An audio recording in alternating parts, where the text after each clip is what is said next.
Salut tout le monde, c'est Ivan. Aujourd'hui, je suis à Liège. On va découvrir la vie de Julie, qui est conductrice de bus, mais pas que. Vous venez avec moi? Bonjour Julie, comment ça va? Ça va et toi? Ben, ça va super bien. Je suis très heureux de te rencontrer. Oui, moi aussi. Tu es donc conductrice de bus. C'est bien ça. Mais tu as aussi une vie assez chouette ici dans Liège, parce qu'on m'a dit que tu avais des poneys.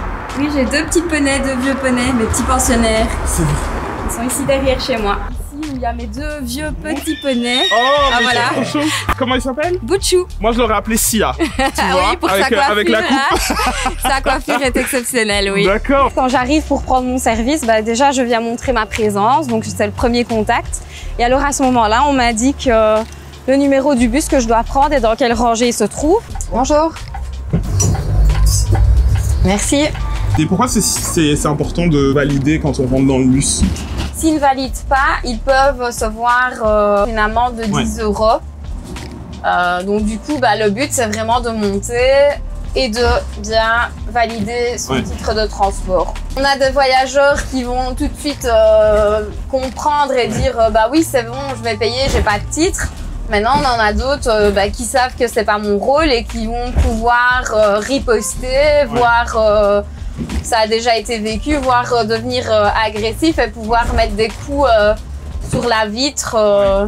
Il y a quand même toute une partie presque psychologique parce que tu dois faire en sorte de rester calme. Il ne faut pas que toi tu t'énerves parce que sinon ça va énerver les voyageurs. Donc, et puis il y a le fait de réussir à garder son sang-froid avec des gens qui sont parfois pas très agréables. Oui. Donc il y a quand même toute une dimension, toute une charge mentale en fait. Oui, c'est pas toujours évident parce que on doit faire attention au trafic, on doit gérer notre retard, on doit gérer parce que pour le moment, avec les travaux, on est très souvent en retard. On doit gérer parfois aussi les réflexions des passagers qui sont pas toujours contents parce qu'on n'est pas à l'heure. Mais bon, ça va, on en a quand même plein qui... Il y en a qui le font remarquer parfois Oui, on en a qui aiment bien, faire le petit geste. Et puis alors, soit on leur fait un petit sourire ou soit on leur répond gentiment que c'est toujours mieux d'avoir un bus un peu en retard que pas du tout. Et qu'on n'est pas maître, malheureusement, de ce qui se passe sur nos routes. Tu me disais que ça fait 14 ans que tu travailles et que tu es conductrice ici au Tech. Oui. Est-ce que ton métier a beaucoup changé durant les années?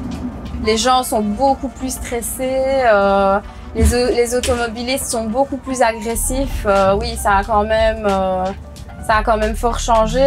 Et le Covid a quand même fort accentué la chose. Donc oui, ça a quand même fort changé. Donc là maintenant les gens sont plus stressés, parfois plus agressifs, moins patients. Moins patients, oui, c'est surtout ça. On a des gens qui, je vais faire un arrêt de bus, je vais décharger les gens, ils vont dépasser. Mais parfois, je m'arrête pour un passage pour piétons et ils croient que je suis en train de décharger des gens alors que j'ai pas mon clignotant, ils dépassent. Et alors, ça fait des accidents. J'ai encore eu le cas il y a pas longtemps où je m'arrête pour laisser traverser un piéton et le piéton se fait percuter par l'automobiliste. Qui a voulu dépasser. Qui a voulu dépasser parce qu'elle est pressée et elle pense que je suis à l'arrêt, mais non, j'ai pas de clignotant. Et ça, c'est vraiment une grosse problématique qu'on rencontre de plus en plus.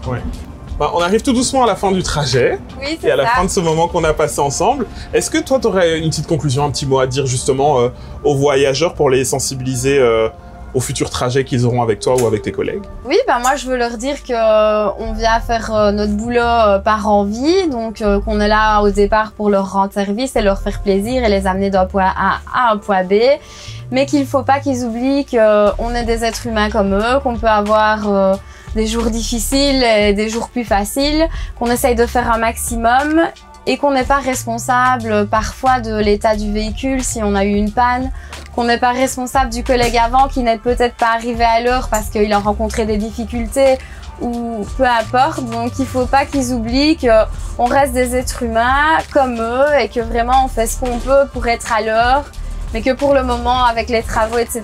c'est assez compliqué.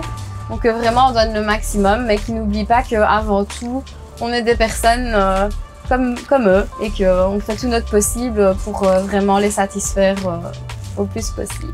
C'est important de faire passer le message et c'est chouette qu'on ait passé cette journée parce que même moi, ça me permet d'avoir peut-être un autre regard et je ne serai pas le même quand je monterai dans les prochains bus. Et ben voilà, j'espère que vous avez kiffé autant ce trajet que moi. Julie, elle était top. Alors j'espère qu'à partir de maintenant, vous y penserez. Ça commence par un bonjour. Et puis moi, je vous dis au revoir, salut.